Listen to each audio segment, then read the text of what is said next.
So I have some great news. Some of you are probably going to say that it's terrible news, but I am really excited about this news. Because as you all know, with this Schedule 3 debacle, it's all lies within the hands of the DEA. And a top Biden health official hints at a DEA resistance to marijuana rescheduling move, you guys. That's right, the DEA may be the one that saves us from Schedule 3. President Joe Biden's health secretary is suggesting that federal drug enforcement officials are not necessarily on board with the administration's plan to reschedule marijuana. Asked about the status of the proposed move of cannabis to Schedule 3, the Controlled Substances Act, at a recent event in Sacramento, U.S. Health and Human Services Secretary Javier Becerra said the agency took action based on available science and evidence, saying that the ball is now in the Department of Justice's court.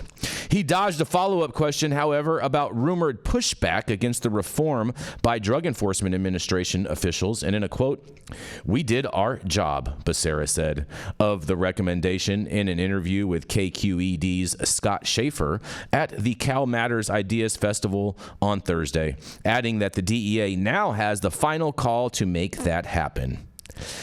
Is there resistance in the DEA? Schaefer inquired.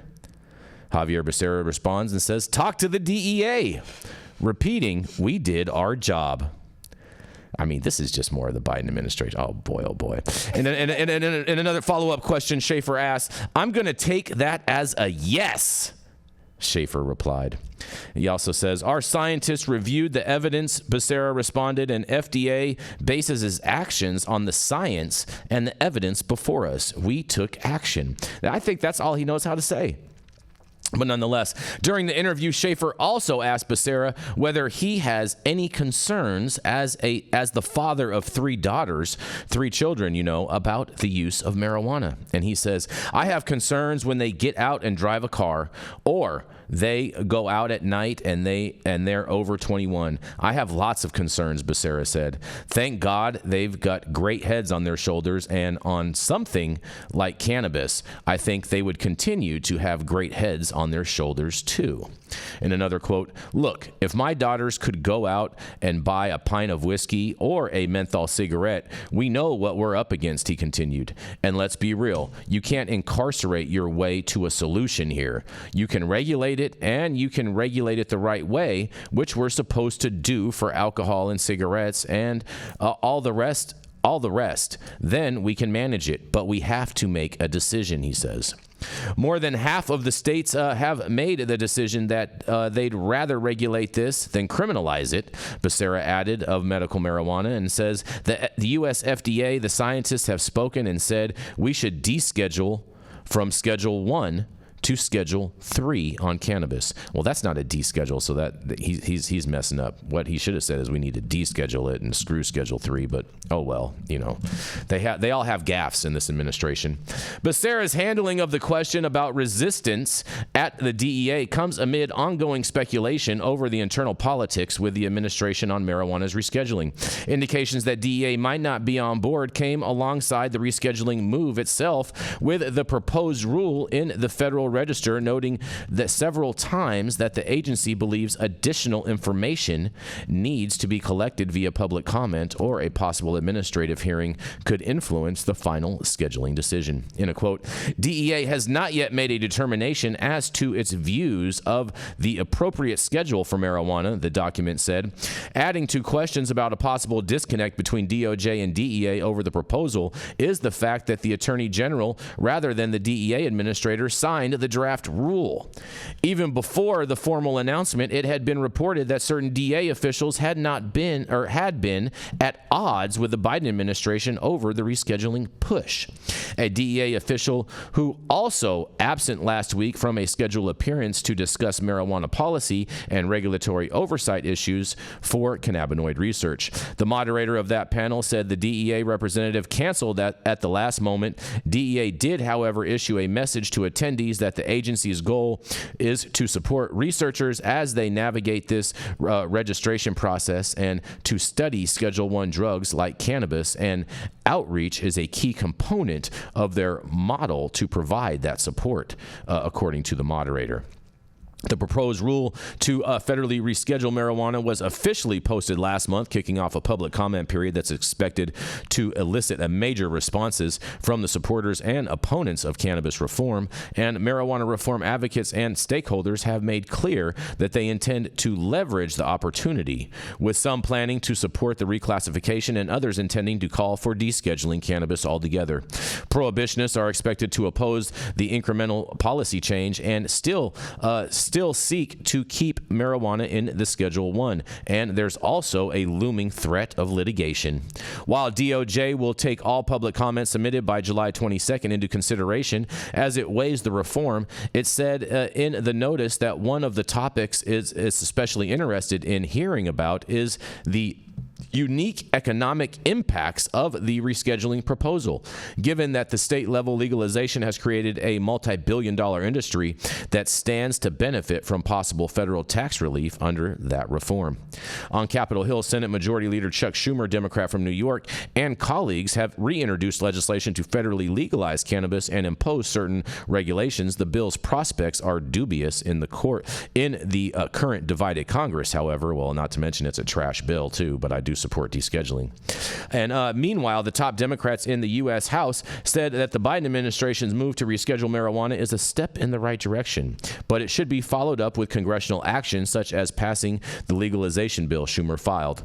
In a recent interview with Fox News, and former DEA Administrator Asa Hutchinson said it absolutely looks like the agency will follow through with moving marijuana from Schedule 1 to Schedule 3 under the CSA. Biden has separately issued 2 rounds of mass pardons for people who've committed federal marijuana possession offenses, and again, a Schedule 3 reclassification would not legalize cannabis for cannabis or free people still incarcerated over cannabis. And during his run for the presidency, Biden pledged to move cannabis to Schedule 2, a stricter category compared to what's been proposed by his administration, you guys. Well, the blunders keep on coming from this administration, and I can't wait to hear what you guys have to say about this. This is Jason Beck for the High at 9 News Hour. What do y'all have to say? How many times have we talked about this, Jason? We're going to keep talking about it. And also, menthol cigarettes. Doesn't that kind of sound like, remember in Prohibition where they had the sign that said that smoking marijuana made nice white girls listen to jazz music and dance with black men? Mm-hmm.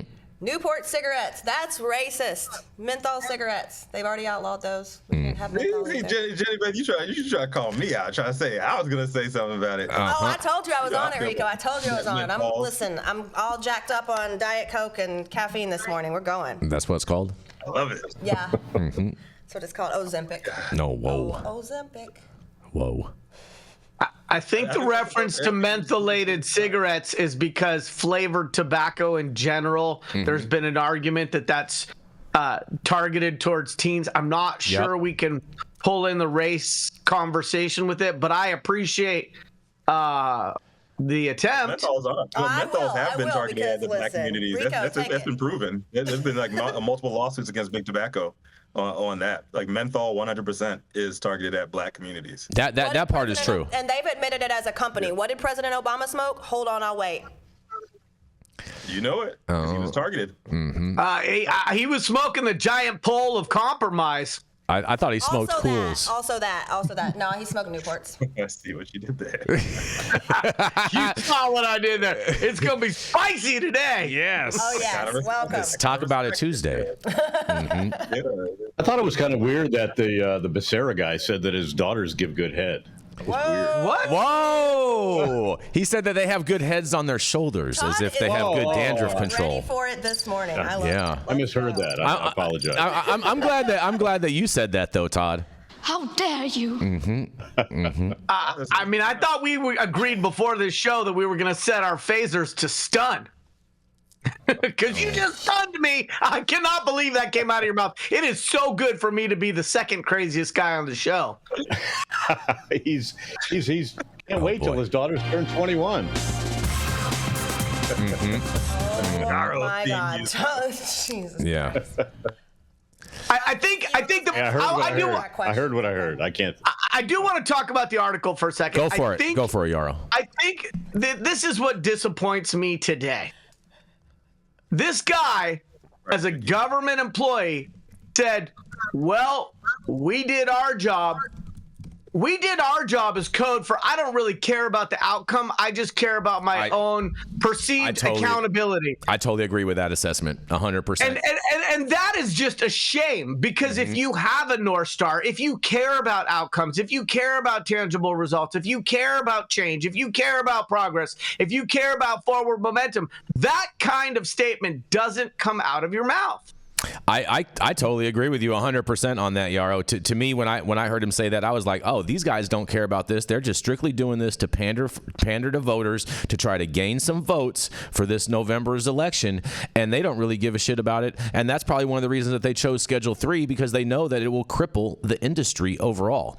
I did find it extremely interesting, though, that the DEA, that they said that in the public comment portion, that one of the things that they are looking for is comments around the economic feasibility of moving it to Schedule 3. So I would encourage everyone that is worried about Schedule 3 to make sure that they are talking about those type of economic benefits and how Schedule 3 will ruin all of those economic benefits, because no one's going to be able to sell weed under Schedule 3.